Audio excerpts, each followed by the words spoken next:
is doing, more importantly, since the release of the non-farm payrolls jobs report for the month of October. It was worse than expected. The dollar, though, as you can see, higher against the Japanese currency by 0.2%. There's the euro, though, higher against the greenback by 0.1%. Not a whole lot of movement in the Forex market this morning, Asia side at least. Dariusz Kowalczyk is Chief Investment Strategist at SJS Markets, and he is joining us now from Hong Kong. It's good to see you there. What was your reaction to the payrolls report on Friday?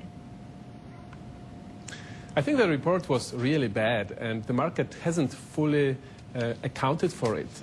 In particular, when you look at the survey of households, the number of job losses reported by actual people, not just companies, is really high. It's the third straight month that it is exceeding 500,000.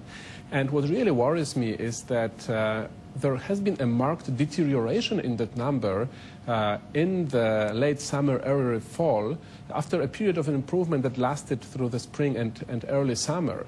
And this really raises question marks over when and how fast the consumer is able to improve. Definitely such numbers will delay any rate hike from the Fed and put downward pressure on the Treasury yields as well as the US dollar. Dariusz, we were just looking at a board for the Aussie dollar, and it is still climbing against the greenback. These higher yielding, riskier currencies continue to do well in the environment that you just described. What's behind that? I think that investors are realizing that the U.S. is accounting for a much lower share of the global economy than it used to.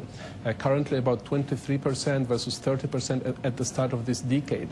Also, Asian economies are exporting more to China these days than they are to the U.S. So the relative importance of the U.S. economy for our region is in decline. And Australia is really propped up also by its very unique, favorable fundamentals, strong growth. This year, 2% up in terms of GDP. Next year, 4% according to our forecasts. Interest rates will keep climbing at every RBA meeting through at least the middle of next year. So I think that the parity between the Aussie and the US dollar will definitely be reached sometime in the spring next year. And by the end of December, our forecast has recently been raised to 0.95.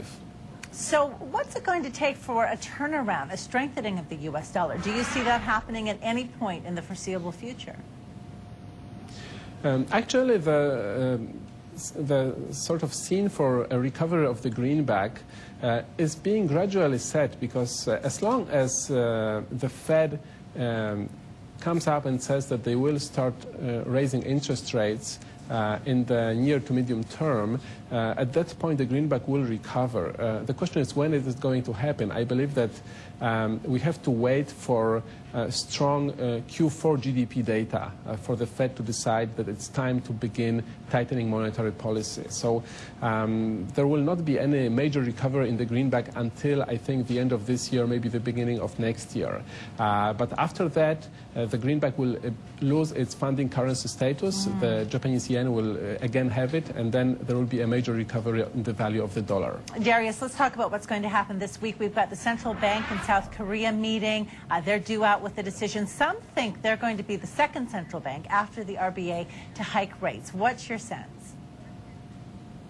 I think that India will be the second one in our region. Korea will be the third. And the reason for that is that there is so much political pressure from the Korean government on the Bank of Korea not to tighten policy just yet, that I just don't see them doing this this year. I think they will wait until the beginning of the first quarter.